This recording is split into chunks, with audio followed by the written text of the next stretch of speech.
હું આસિયા જાવેદ તાજવાણી ગીર સોમનાથ વેરાવળમાં રહું છું। આજે અમારી અહીંયા એવી દુર્ઘટના થઈ છે કે મારો દેવર યાકુબ મોહમ્મદ તાજવાણી, જો કે એ તડીપારની અંદર ગુચીકોટની અંદર તડીપાર છે। આજે કેટલા દિવસથી ઘરે છે ને, એનું ઘર આજે બંધ છે, કેટલા દિવસથી બંધ છે। એની ઘરવાળી છે અલીમા, એ એના પ્રેમી હારે ચક્કી ઉર્ફે સોહેલ ચક્કી કરીને છે, એના પ્રેમી હારે વહી ગઈ છે, કેટલા દિવસથી ભાગી ગઈ છે। આજે અમારે અહીંયા એવી રીતના બનાવ બન્યો છે કે મારો દેવર તો છે જ ને, એનું ઘર બંધ જ હતું। 5-6 જણા આવી બારી તોડી, પેટ્રોલ છાંટી ને ઘર આખું બારી નાખ્યું છે।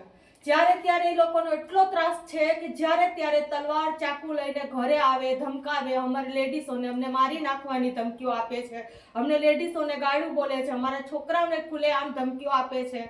એ લોકોનો બહુ ત્રાસ વધી ગયો છે। અમે લોકો એટલા એ લોકોથી થાક્યા છે, અમે FIR પણ કરીએ છીએ તો એ લોકો ડરતા નથી। એ લોકોનો બહુ ત્રાસ વધી ગયો છે।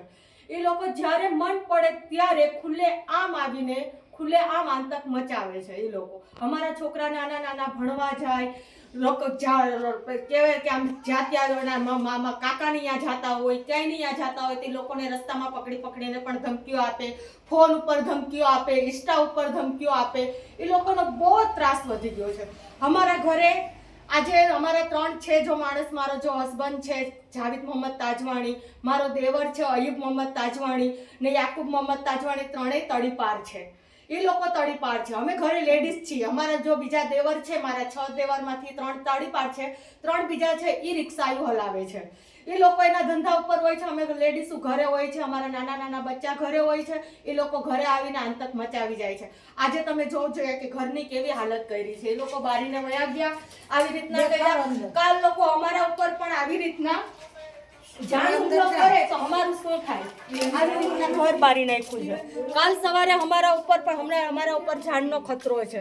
કાલે અમારે લેડીઝો ઉપર કોઈ પણ બળાત્કાર કરી નાખે કે અમારે લેડીઝો ઉપર હાથ ઉપાડો કરી લે, અમારા છોકરાઓને મારી નાખે। એ લોકોનું શું કંઈ કરવું? અમે સાવ થાકી ગયા છે। બસ અમને ઇન્સાફ चाहिए।